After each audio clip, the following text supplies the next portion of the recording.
Gowri's taste ബഡ്സിൻ്റെ അടുത്തൊരു വീഡിയോയിലേക്ക് എല്ലാവർക്കും സ്വാഗതം. ഇന്ന് ഞാൻ തേങ്ങ അരച്ചിട്ടുള്ള ഒരു മീൻകറിയുടെ റെസിപ്പിയാണ് കാണിക്കുന്നത്.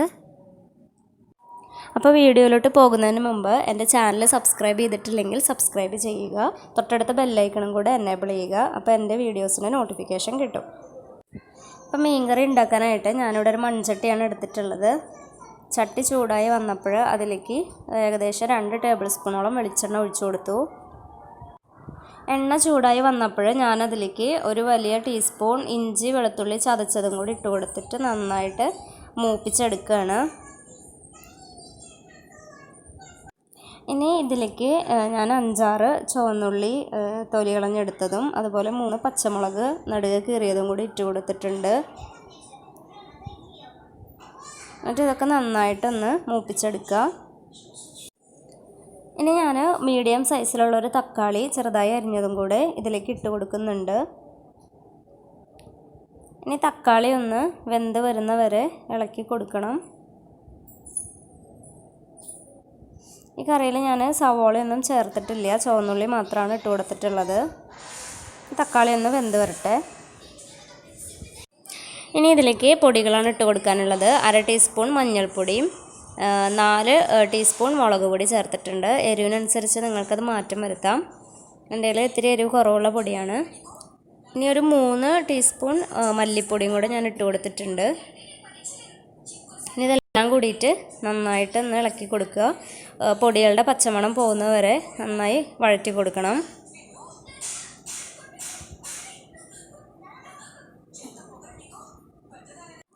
ഇനി ഇതിലേക്ക് പുളിയാണ് ചേർക്കാനുള്ളത്. ഞാനിവിടെ വാളംപുളിയാണ് എടുത്തിട്ടുള്ളത്. ഒരു വലിയ നെല്ലിക്ക വലുപ്പത്തിലുള്ള പുളി 1 ഗ്ലാസ് വെള്ളത്തിൽ കുതിർത്തിട്ട് പിഴിഞ്ഞെടുത്തതാണ്.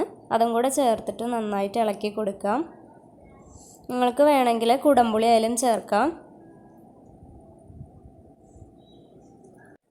ഇനി ഇതിലേക്ക് ആവശ്യത്തിനുള്ള വെള്ളമാണ് ഞാൻ ചേർത്ത് കൊടുക്കുന്നത്. ഞാനിവിടെ ഒരു ചെറിയ കപ്പ് വെള്ളമാണ് ഒഴിച്ചിട്ടുള്ളത്. നിങ്ങൾക്ക് ഗ്രേവി എത്ര വേണോ അതനുസരിച്ചിട്ട് വെള്ളം ഒഴിച്ച് കൊടുക്കാം.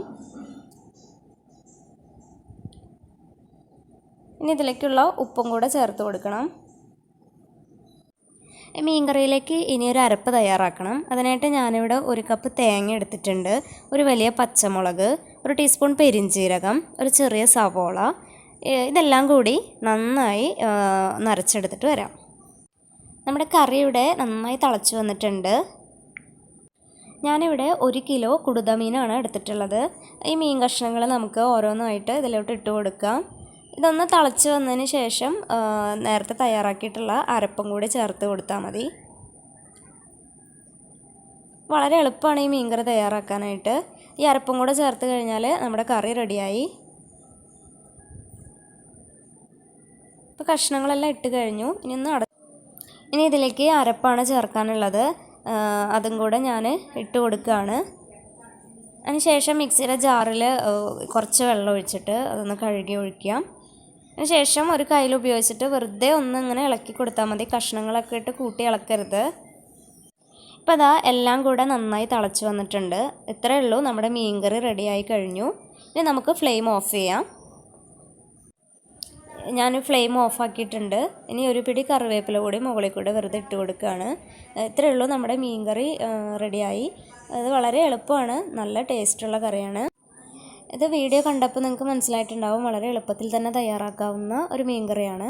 ഇതിന് ഏത് മീൻ വേണമെങ്കിലും ഉപയോഗിക്കാം. ചാളയോ അയിലയോ കുടുത വറ്റ ഏത് മീനാണെങ്കിലും ഉപയോഗിക്കാം. നല്ല ടേസ്റ്റാണ്. അപ്പോൾ വീഡിയോ ഇഷ്ടപ്പെട്ടെന്ന് വിചാരിക്കുന്നു. വീഡിയോ ഇഷ്ടപ്പെട്ടാൽ ലൈക്ക് ചെയ്യാനും ഷെയർ ചെയ്യണം. അതുപോലെ തന്നെ കമൻസ് തന്നെ അറിയിക്കണം. അപ്പോൾ ഇനി അടുത്തൊരു ഈസി റെസിപ്പിയുമായിട്ട് വേഗം വരാം. Bye friends.